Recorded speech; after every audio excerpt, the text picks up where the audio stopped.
Welcome back, everyone. You know how sometimes a video will pop up in your YouTube feed with some Islamic authority attempting to explain something that's utterly absurd, but you know that watching it will at least be entertaining because it allows a peek inside of the echo chamber where awful answers on morally reprehensible Islamic practices flourish. And of course, beyond simple entertainment, we can always hope that these sorts of videos will break through some cognitive dissonance in the minds of Muslims. So here we go. The question is about how to convince Muslim women that it's okay for Muslim men to have multiple wives. Yeah, it's the polygamy question. Can you please address the sisters regarding accepting the rule of polygamy?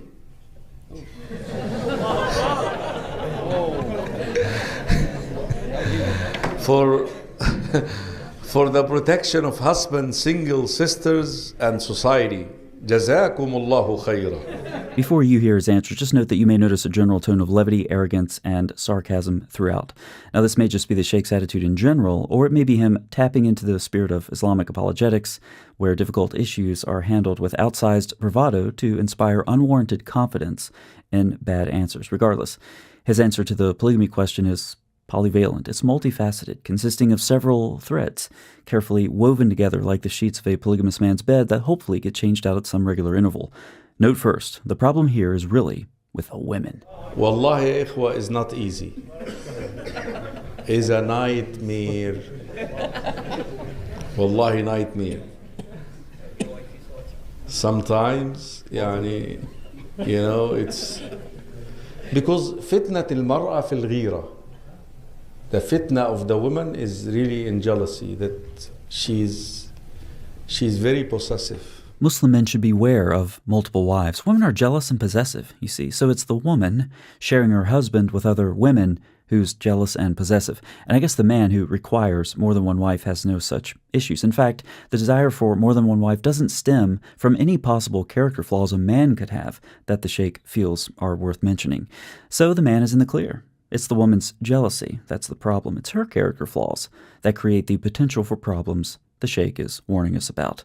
Having explained the source of the problem, the Sheikh asks Muslim men to carefully consider if they're qualified. And there are 3 qualifications. You cannot disregard a single one of them.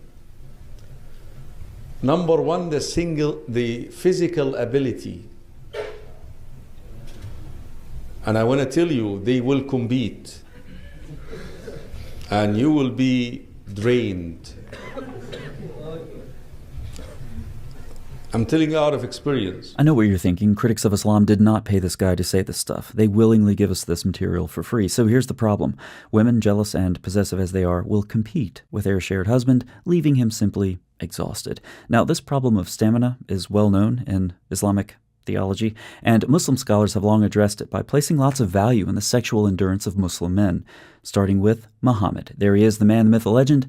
Muhammad himself satisfied all of his 9 wives in a single night. It's hard for me to imagine just changing the sheets 9 times in a single night, so I guess I'm not the man that Muhammad was, thankfully. And in another hadith, with the grossest chapter of any book you will ever read, having sexual intercourse and repeating it, and engaging with one's own wives, and taking a single bath after doing so. And here we go again. Muhammad used to have sex with all of his wives in a single night. We used to say he had the strength of 30 men. Wow, I am so impressed. But not all Muslim men have the endurance of their prophet.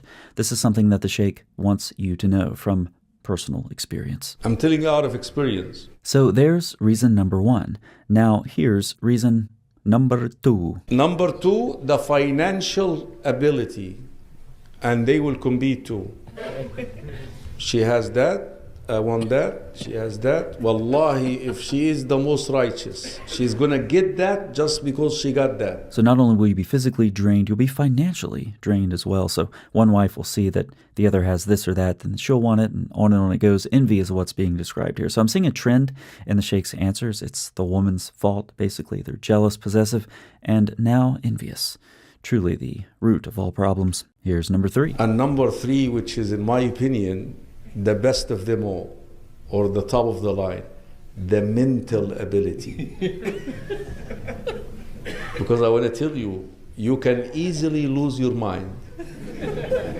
So too many women will cause you to lose your mind. He doesn't elaborate here, but we can simply guess that it has something to do with a character flaw of women. Next, here's the closest thing to sane advice that he gives. Don't demolish an established home to have a second one. Ever, don't do that. You're having a wife, having children, and you know that step will lead to the destruction, the corruption of the first home. Don't do that. We understand that there are certain criteria that you may have to do that.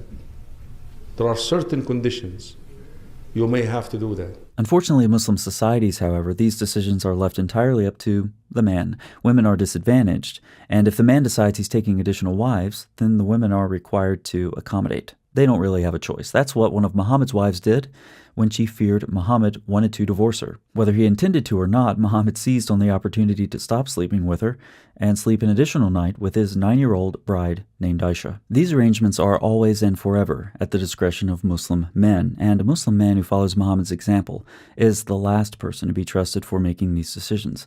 So you think adding an additional wife or wives to the mix might cause some issues? The wives will make do if that's what the man decides, just like Muhammad's wives had to. By the way, this is just one example of tons of infighting within Muhammad's marriages and friction and problems it caused.